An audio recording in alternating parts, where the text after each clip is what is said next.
हरे कृष्णा। राधे राधे। हम श्री कृष्ण चरितामृत श्रवण कर रहे हैं। आज का प्रसंग है जब प्रकट हुए वृंदावन चंद्र।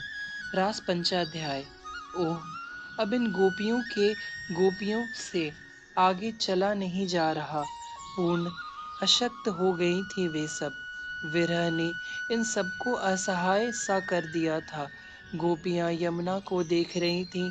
वहां तक पहुंचे तो अपने इस शरीर को ही त्याग दे, पर वहां तक पहुंचने की भी शक्ति नहीं थी। कोई कोई गोपी उठने की कोशिश करती, पर तुरंत लड़खड़ाकर गिर जाती। वो रहे श्याम सुंदर। कोई गोपी एकाएक चिल्ला उठती थी। सब गोपी उस ओर जब देखती तो वहां तो अंधकार है। अंधकार को ही यह श्याम सुंदर समझकर पुकार रही थी। कुंठित होती जा रही थी गोपियां।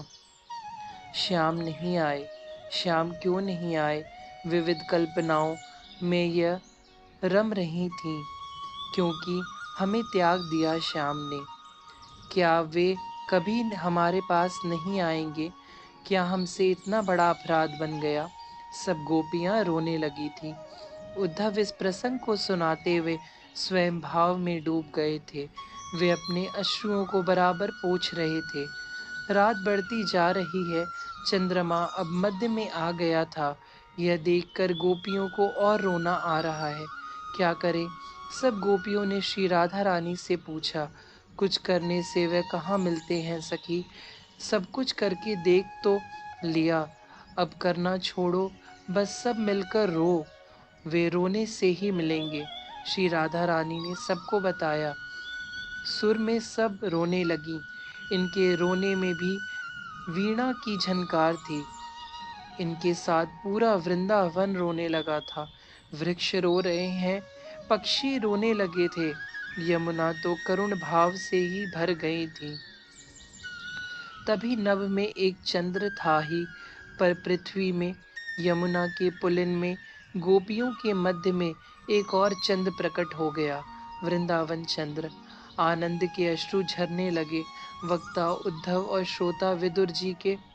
गोपियां तो पहले समझ नहीं पाई यह दिव्य तेज क्या है, पर जब देखा पीतांबर फहर रहा है, सिर में मोर मुकुट शोभामान है, फेट में बांसुरी है, टेढ़ी चितवन है, मुस्कुराहट है मुखमंडल में, ऐसी शोभा है कि कामदेव भी अगर देख लें तो उसका भी मन मत दे। श्याम सुंदर कहीं गए नहीं थे ये, कहीं से आए नहीं हैं, ये तो यहीं थे। इन्हीं गोपियों के मध्य देखना चाहते थे यह गोपियों के उच्चतम प्रेम की दशा को। इसलिए किसी गोपी की लहंगा ले लिया था श्याम सुंदर ने, किसी की फरिया ले ली थी, और गोपी ही बनकर खड़े हो गए थे उनके उनके ही साथ। पर जब देखा इन्होंने कि आह, मेरी गोपियां तो ब्रह्मांड के सर्वश्रेष्ठ प्रेमियों में से एक है, ऐसा देखते ही लहंगा उतार दिया, फरिया उतार दिया, और खड़े हो गए अपनी पीताम्बरी ओढ़ के बांसुरी लेकर। उफ, यह क्या रूप माधुरी बनी है इनकी आज। गोपियों की स्थिति तो ऐसी हो गई कि जैसे मृत व्यक्ति के मुख में कोई अमृत का रस मानो टपका दे। नहीं नहीं, रस टपकावे नहीं, अमृत का ही कलश उड़ेल दे। गोपियां तो आनंदित हो गईं।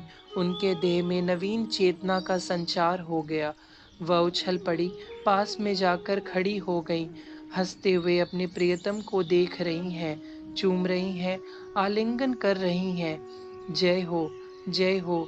कोई गोपी जय जयकार कर रही है। उद्धव बोले, वृंदावन में आनंद छा गया अब तो। हरे कृष्णा। राधे राधे।